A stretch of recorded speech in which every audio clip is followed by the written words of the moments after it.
going to need to pay for these climate reparations. So very significant what's happening here at these things, and I think there's a good reason why the media is not reporting it, because if the American people understood it, it would be game over. Oh, my, it is so alarming to know what is going on. And Alex, I'm going to have you tie in the religious angle to this, because they're really trying to make this, to merge religion into this whole aspect of alarmism over the climate as well. And they had desires to even unleash some of their information at Mount Sinai, and have even come up with what they're calling their 10 Commandments, really a revised 10 Commandments. I know they changed the name of it due to public backlash, but it's alarming. So let's tie in this how they're trying to twist religion to accommodate and to promote their climate change crisis here.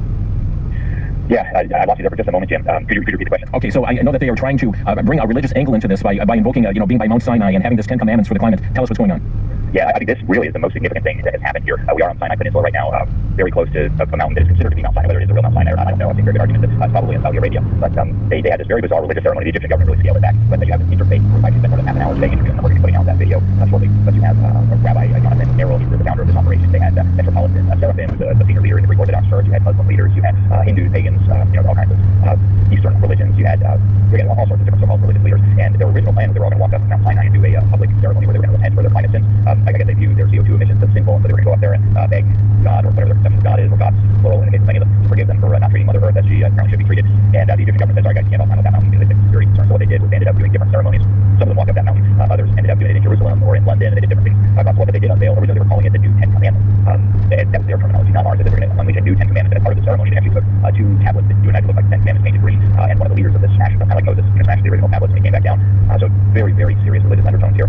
But the new Ten Commandments have almost no resemblance to the old Ten Commandments. And so I was talking to one of the leaders of this, and I can't really reveal my point of view publicly when I'm talking to these people because then they won't talk. So I just asked stupid questions and nod my head. But what he said was, we originally called it a new Ten Commandments, and that was probably a communications mistake. We got a lot of pushback on that. So now we're describing it as an addendum to the Ten Commandments. Right? And I'm thinking, are you God? Do you get to make addendums to the Ten Commandments? They also said they were working on unveiling the new Third Covenant, and they're not claiming this is divinely inspired. They're admitting that they're making this stuff up.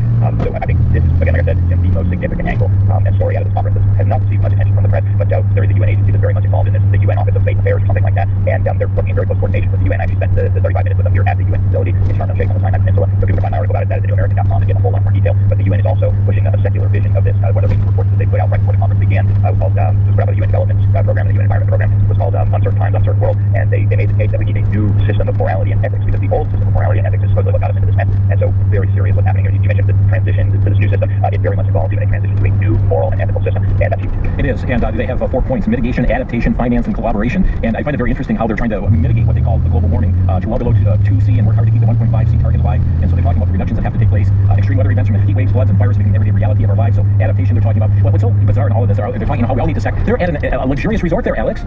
Yeah, they are. They always are, right? That's one of the things so interesting. And they always have these climate summits, these beautiful exotic resort destinations. You've got Paris, and you've got Rio de Janeiro, and you've got Cancun. Yeah, one of those, Nigeria, or Kabul, Afghanistan, or maybe Jakarta, Indonesia. There's plenty of big cities where you can have something like this. Why does it always have to be at a beautiful resort destination? And the answer is, one, they need enough space to land all their private jets. There's hundreds of them. Two, these people really like to party at taxpayer expense. So when you go out to town, you'll see unbelievable spending of public money. You see all these fancy cars everywhere. So it really is like a traveling party. They call it the conference of the party. I think there's kind of a bizarre irony to it. Now, you were seeking to talk with John Kerry. What kind of questions were you wanting to ask? You said not too cooperative in an interview, but what are you trying to pull from him? Yeah, they will not grant us an interview. We actually sent them an email earlier, but I happened to run into John Kerry. There was almost nobody else around. We're here very, very late. It is, I think, like 1 o'clock in the morning here in Sharm el-Sheikh, so 10:30 p.m. here in Sharm el-Sheikh in Egypt. So most people have gone home or they're out partying and stuff. But John Kerry was walking around with a face mask on. Ran into him out in an open courtyard area, and I said, hey, Mr. Kerry, nice to see you. What do you think about Donald Trump announcing that he was running for re-election? Of course, he's been very clear on his view that he believes climate change is a hoax, and he withdrew from the Paris Agreement. Does this affect the U.S. position on negotiations at all? And he kind of mumbled something under his mask. It was difficult to hear him. But eventually one of his handlers, he had a whole group of, security and maybe staffers surrounding him. They said, we're just focused on what we're doing here. And then I asked him another question. Are you going to be willing to do what all the governments are asking for, hand over large amounts of taxpayer money for this climate reparations for the loss and damage program? And he again mumbled something that was hard to hear, and his staffer then ended up telling me that we're just focusing on learning what's going on. We'll get back to you. Hey, we're going to take a quick break. Alex Newman is with us right now, live from Egypt as he's attending COP27, the Climate Change Conference, and first-hand report of the issues going on. We'll be back in just 1 minute. You're listening to Crosstalk on DCY America. Do you take time daily to study the Word of God? Do you go through the Bible systematically and read the comprehension? Do you desire to learn more than what you have in the past? DCY America is offering a package set of 4 books by Ron Rhodes from Reasoning from the Scriptures Ministries. These Bible study books provide a systematic approach to help you gain better understanding of the Bible. Included in this set is 90 Days Through the New Testament in Chronological Order, providing overviews, powerful insights, and personal application. 40 Days Through Genesis, discover the story that started it all. 40 Days Through Daniel, revealing God's plan for the future. And 40 Days Through Revelation, uncovering the mystery of the end times. These 4 books are available as our way of saying thank you for your donation of $49 or more by calling DCY America at 1-800-729-9829. Don't let the lack of a Bible study plan keep you from daily devotions. Call 1-800-729-9829. You're listening to Crosstalk on DCY America. It is live 2:30 p.m. Central Time on Wednesday, 10:30 time in Egypt. That's where Alex Newman is right now attending COP27, the Climate Change Conference that is underway there. And Alex, I understand we're talking about the luxurious place in which they are, and not only are they in a luxurious place, but they're eating gourmet meats and meals at this climate summit while they're telling the rest of the world, eat bugs, save the environment.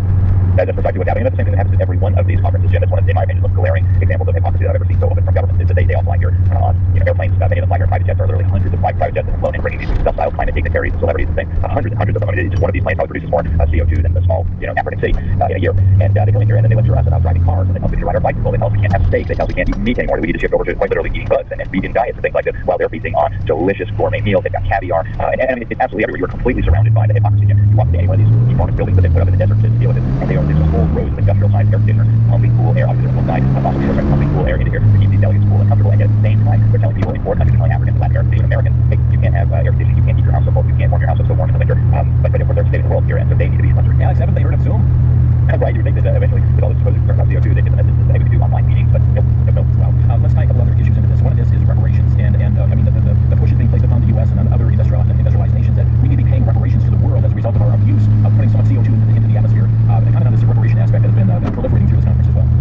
Yeah, that is the main theme of this conference. That's the main issue that's being discussed, because every year they come up with some key issue that they need to negotiate about, and every year they do this wrestling match where they pretend like they're negotiating really hard in the four countries, countries, but of course not the other countries, we're dealing with governments, and in many cases kleptocrats and dictators. But the countries, the four countries, are demanding that the rich countries pay their fair share for loss of damage, because the rich countries are the ones who cause the climate change, and the rich countries make a big show of resisting these outrageous demands. And so then they meet in the middle, and they say, well, they're taking $2 trillion from the dying American middle class, they're taking $2 trillion from the dying middle class of the Western world. We'll be nice and we'll just compromise and we'll spend $1 trillion. And so that's what's happening here. And to be clear, it's all based on outrageous pseudo claims.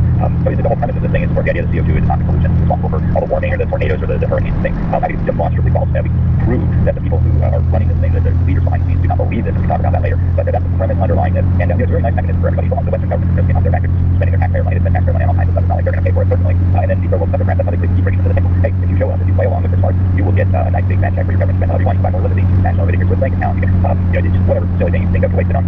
So this is really what makes it all possible. Right? Money makes this whole thing happen, and that's why during the 4 years of the Trump administration, these things it was like everybody was frowning and angry and screaming about how evil the United States was. It was because Donald Trump stopped the flow of money and stopped the U.S. participation in this. Now that Biden's back to the table, kind of back to business as usual, and we'll see how much John Kerry and Joe Biden end up offering up of our money. We'll see whether Congress approves it, but that's the key issue here. How much are they going to loot from Western taxpayers to hand out to their cronies that agree to keep their populations basically living in poverty? And I see that's one of the financial goals. I mean, on their website, progress on delivery of the annual U.S. dollar $100 billion will build more trust between developed and developing countries, showing that actual commitments are being fulfilled. So if we really want to show that we are committed to this, we must follow it up with our dollars, and that's what they're promoting there. Alex, you said that they don't believe really in what they're saying there. What made you say that? Why don't they really believe in the words that they're saying? Yeah, I think you can actually prove this very simply, Jim, and I wish more people were talking about this. I think it's one of the key takeaways of this entire part. The premise here is CO2 is bad, the CO2 is pollution, the CO2 is limited, and all the rest of it. So okay, let's play along with that. Let's say CO2 is actually bad. If CO2 is actually bad, what is the worst possible thing that you could do in the world? It would be to shut down production of the goods and services that people need in countries like the United States, where CO2 emissions are dropping naturally. We use nuclear power because we use natural gas and coal. That is happening through market mechanisms. The worst thing you can do is shut down the power plants, the factories, the jobs, the manufacturing in countries like the United States, in countries like Germany, and then ship that over to communist China, where they are building hundreds of coal-fired power plants as we speak. Communist China already emits more CO2 than the entire Western world combined. And every unit of economic output in China produces drastically more CO2 emissions than that same unit of economic output would in the United States, or Switzerland, or Germany, or France. So if you further believe that CO2 is bad, what you want to do is have less production in China and more production in the United States. Because again, CO2 is bad, we don't want it in the atmosphere. But what's happening here, and it became very clear to me at the Paris conference, I was there with some of my colleagues, and Obama promised to slash American CO2 emissions by 28% by the year 2025. The Communist Chinese openly declared that they had no intention of cutting CO2 emissions at all until at least the year 2030. So in other words, they were going to keep increasing their CO2 emissions. Americans and Obama said this very quickly, that undermine climate and energy and environmental plans. Energy prices will necessarily skyrocket. What happens when energy prices skyrocket? That factory that you were operating in Wisconsin, that factory that you're operating in Indiana, you can't compete in international markets anymore. You can build that in China with much lower electricity costs, slave labor. So what do? You move your factory to China. Massively more CO2 emissions are then in the atmosphere. So again, I think the part concern is positive that the ring leaders of this whole thing do not believe this themselves, because if they did, they wouldn't want the additional CO2 that's going to be in the atmosphere as a result of the very policies that they are promoting. Yeah, and China's just been given a free pass all throughout this, and the world's largest polluter, but they're the ones given the free pass. That's right. And what's especially interesting too, China actually has genuine pollution. Right now, I don't know CO2 is pollution. For a moment, CO2 is plants. We have tails of pounds of CO2 every single day for an average person. In fact, I'm talking to Trump's climate advisor, Dr. William Happer, and he said that plants are designed to live in an atmosphere of 4 to 5 times as much CO2 as we have right now. If you go back to in the historical past, CO2 concentrations in the atmosphere were 1,000 parts per million. Today they're around 400. So I don't believe CO2 is bad. But you're right, the Chinese are putting more CO2 into the atmosphere than anybody else, and they're also putting real pollution into the atmosphere. I mean, there are many days in Beijing you cannot go outside of your house because the air is so toxic. So we're here blabbering about CO2 emissions. Well, actual pollution is completely unaddressed because it doesn't advance the agenda of global control, global wealth redistribution. Alex, we have just crossed our 8 billionth person being born on the planet. Let's comment on this aspect of depopulation, because depopulation very much a goal of this conference as well. Yes, it is. Yeah, depopulation has been one of the underlying goals all along. And there are times when it's so open that they actually say these things in public. I went to the UN COP, I think it was COP 15, or maybe it was COP 15 in Copenhagen. That was in 2009, I believe. And the Communist Chinese had a side event where they were bragging about their one-child policy and how helpful that had been for reducing CO2 emissions. I mean, they literally had documents and things up on the boards and flash reports where they were showing that as a result of their one-child policy, hundreds of millions less people existed. By the way, this one-child policy was enforced with absolute barbarism. I mean, they would strap women down to the table 8 months pregnant, screaming and kicking, and murder their babies to enforce this one-child policy. And here you have these senior Communist Chinese officials bragging about how environmentally friendly it was that they were slaughtering huge numbers of unborn babies and forcing women to sterilize to enforce the one-child policy. This is barbarism on the almost unnatural. And the most recent climate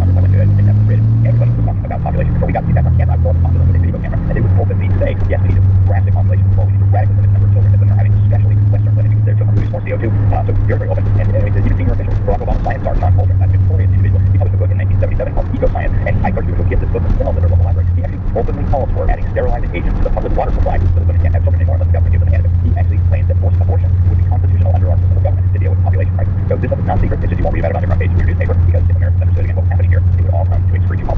Friends, you're listening to Crosstalk on BCY America. Alex Newman, our guest here today, and we're talking about the COP27, the Climate Change Conference. And Alex, a couple more issues here, and I know time is short, but we've got to tie this into the matter of COVID and the vaccine rollout, because John Kerry's been talking about that as well. You know, the strategy that we take toward climate change, we need to model, as we did use the COVID vaccine rollout as a model for what we do with climate change. I mean, there are those really calling for lockdown, severe restrictions on humankind. There is a direct connection between these two issues. Yes, there absolutely is, and they've been pretty open about this as well. In fact, I've got several people on campus today publicly saying we need to use our COVID policies as a model for our climate policies. I did just maybe a couple hours ago, I was interviewing the mayor of Des Moines, Iowa. Iowa's a pretty conservative state. He also is not just the mayor of Des Moines, he also happens to be the president of ICLEI, one of the most influential organizations you've ever heard of. They've got thousands of member governments around the world, local government, city government, state government, and he told me on camera that we need to use the COVID stuff as a model. But this is science. We can't debate. We can't have discussions about these. We can't be divided about these. We just have to follow the science, right? And if the science says you need to give up all your money and your freedom to save global warming or save yourself from COVID or whatever new crisis you really come up, then hey, this is not what the science says, and therefore you must shut up and you must submit. And they talk about using lockdown as a mechanism for controlling climate change, and they were doing this during COVID. It's truly extraordinary. Friends, we don't have time for speeches. Maybe a quick question. So formulate a question in just a single sentence. We'll throw it by Alex. Our number to Crosstalk, 800-733-9829. 800-733-9829. Back in a minute. You're listening to Crosstalk.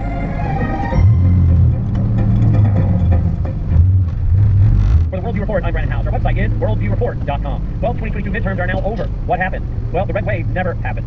Is that because of voter fraud? It seems pretty clear there was voter fraud involved. But what's most disturbing to me, in addition to that, is the number of propositions that passed that are pro-abortion, that are for abortion on demand and extremely term. And then the long list of underlying criminal authorities, minors having abortion without their parents' knowledge or permission. And then propositions passing that deal with transgenderism and transitioning of children. Are these really passing? Is this the moral decay that America's come to? If so, fraud set aside, America is receiving the leaders they deserve in God's judgment. I'm Brandon House. Friends, time is short. If you've got a very quick question, we don't have time for a speech, but just time for a quick question. Steve Alex is in Egypt right now attending COP27. This is the Climate Change Conference. And folks, this is certainly a life-changing conference. They plan to change the lives of everybody on the planet. And when you couple that with what's going on over in Indonesia right now with Klaus Schwab as well, it's pretty alarming. We've got Mark and Monroe. You're on here, Mark. Yeah, actually, I have a comment, and that is anytime anyone opposes the left agenda ends up being labeled a major threat to our democracy, when in fact I think the appropriate phrase should be it's a threat to their hypocrisy. So that's my comment. Thank you for that. Alex is exactly right with that. It is. I mean, the label lynching has really gotten out of control. The weaponization of language, they're now calling people who disagree with the fascists and homophobes and racists and every nasty name you can think of. And this is not an accident. This is very strategic. It's being very carefully planned. They are demonizing in an extreme sense everybody who opposes this agenda. They are simultaneously they are trying to paint a horrific picture of dissidents in the public mind, and they're doing it for very, very sinister purposes. It will, and it always does pave the way for a dramatic crackdown on dissent and on dissenters. And we've seen this countless times throughout human history. We're watching it happen again right now. Morrill in Tennessee, you're on the air. Yeah, Jim, a quick comment and one question. The comment is, I believe in Romeo, state the exact, and hopefully we'll get real time. Also, I want to ask Alex, they have over at that G20, that they agreed to implement a global digital health certificate to track the vaccinations. And Alex is not attending that right now, but he's asking Alex to hear about a digital certificate. That would be another conference when you're not at right now.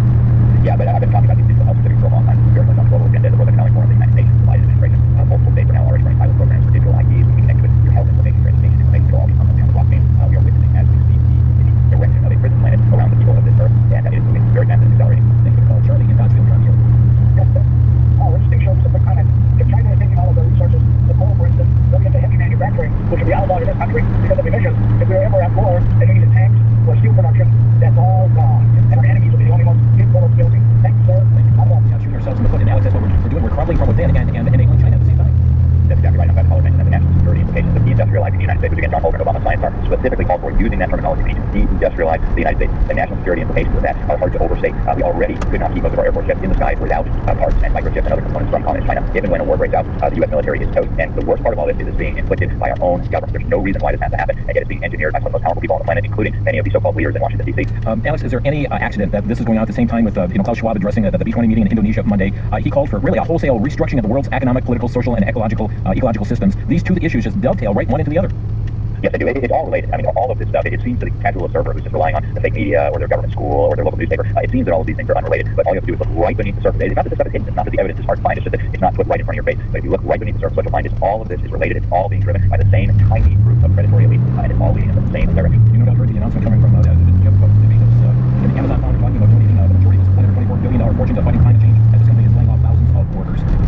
Yeah, and it's very much fraudulent. Very much like Bill Gates and you guys do give away fortune for give away fortune. Not really giving away their fortune, they're stashing all their billions of dollars that they looted from us into tax-exempt foundations where they will continue to earn massive profits on their investment. Bill Gates makes unfathomable amounts of money on his investments in pharmaceutical companies that are being held by the Bill and Melinda Gates Foundation. They're still making massive amounts of money, and then they have buildings, they have private jets, they have yachts that are on the same foundation, and they weaponize that money to buy media coverage favorable to their agenda. Jeff Bezos has just agreed to do the same thing. snatch all their wealth and a tax exempt foundation so that they can continue to use it against us without even having to pay taxes. Securities billionaires that we need people pay more taxes. I should pay more taxes. They're not going to pay more taxes. Right? Their money, their income, their wealth is all structured in such a way that they're not going to be paying that. It's the dying American middle class that's going to put the bills for this. And the worst of the whole thing, part of it all, is that they masquerade as philanthropists while they're spending our money. We're going to see if we squeeze one more call in. Patrick in from Winchester, Ohio. You're on the air. Do you think that Donald Trump or any other single candidate for president could put a stop to this? Thank you as well, Alex. Good call. And the short answer is no. I don't think so. I think only God can put a stop to this. In fact, I know God will put a stop to this. But in the meantime, I don't think there's any individual who can. I think we have a duty and an obligation to speak out against evil. We have a duty to do the things that God has called us to do. We have a duty to make disciples of all nations and baptize people in the name of the Father, Son, and Holy Spirit, and teach them to obey. But whether Trump or DeSantis or any other politicians about I think we really need to take that to heart these days. All over political science, there will not be a political science that needs to take its rightful place on the throne. Alex Newman live from Egypt COP27 Climate Change Conference. Alex, thanks for staying up and informing our listeners what's happening there firsthand. Thank you, Jim. Appreciate it. God bless. Bye-bye now. Alex Newman here with us today on the broadcast, and critical times in which we live, friends, continue to be praying for this conference, the forum that's happening in Indonesia, and of course what's going on in D.C. Thanks for listening to Crosstalk. You've been listening to Crosstalk by satellite and the internet from BC by America.